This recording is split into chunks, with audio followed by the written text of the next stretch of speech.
À 1000 km de là, dans le camping-car d'Anne-Julie et Augustin, l'ambiance est beaucoup moins détendue. Après 8 heures de route, la famille nombreuse arrive à la frontière espagnole. Enceinte de 7 mois et demi, Anne-Julie a été obligée de s'allonger à l'arrière. Les vibrations du moteur deviennent insupportables. C'est fatigant et en même temps j'ai pas mal de contractions. Puis je suis pas prête encore quoi. Là on n'a rien dans le camping-car, on n'a rien pour le bébé encore. Un arrêt s'impose sur cette aire d'autoroute qui n'a plus le charme des paysages idylliques de leur périple. Allez Arthur, tu sors tes cahiers? Malgré la fatigue, la maman tient absolument à faire l'école à ses enfants. Dans les affaires d'Eliott aussi? Oui. Depuis un an, avec Augustin, ils se sont improvisés professeurs de maternelle, primaire et collège.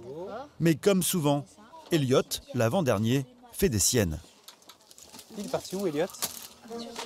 Aux sessions révision dans le camping-car, l'intrépide de la famille préfère l'école buissonnière. Jouer au chat et à la souris avec son père est bien plus amusant. Eliott?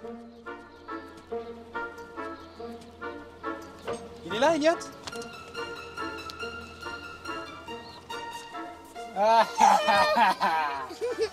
Allez, viens travailler. On doit leur courir après des fois. Ils sont tellement motivés.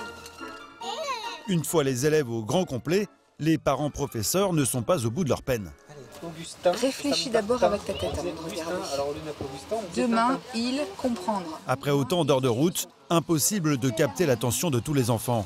Surtout quand ils sont obligés de travailler les uns sur les autres dans les 12 mètres carrés du camping-car. C'est quelle sauce? Non, et tu travailles bien s'il te plaît. Bœuf plus 1, ça fait? Bœuf plus 100, ça fait dimanche. Ça, en fait, Mais non, je ça suis fait pas pas de mort. Vous avez envie de travailler? T'as envie de travailler, Tristan? Non, je peux plus travailler.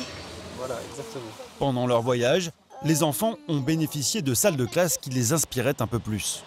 Quand on allait en Grèce, en Italie, c'était le programme d'histoire de Tristan qui est en 6e.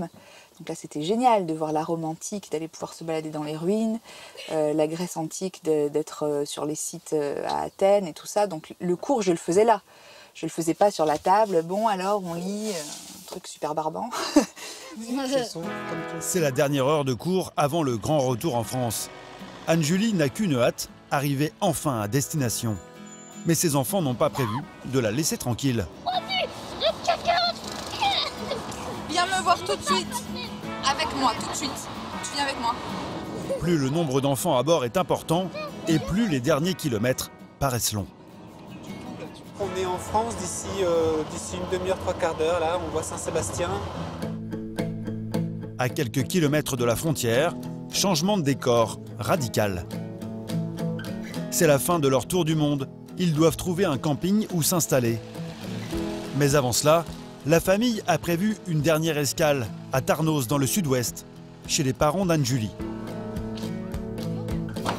Un an que Bernadette n'avait pas vu sa fille et ses petits-enfants. Raphaël, oui, il a encore grandi, Raphaël.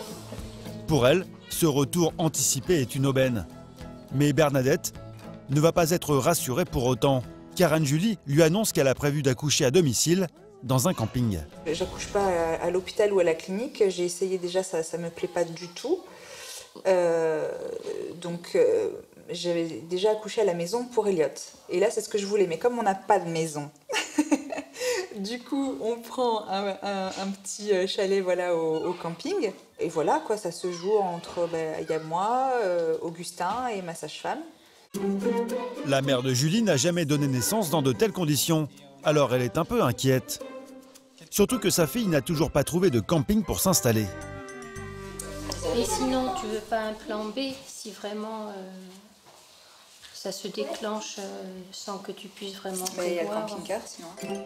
Le camping-car, ce n'est pas tout à fait ce qu'imaginait Bernadette. Augustin non plus. Le père de famille n'emmène pas large. Oui, Augustin, qu'est-ce que tu penses, toi, alors de... C'est pas l'idéal, quoi. Non, c'est pas l'idée. C'est pas super cool. Non, mais ça va bien se passer. Toujours positive, Anne-Julie est la seule à rester sereine. 3 femmes sur 1000 accouchent à domicile chaque année en France. Mais dans un camping, c'est une expérience plutôt inédite.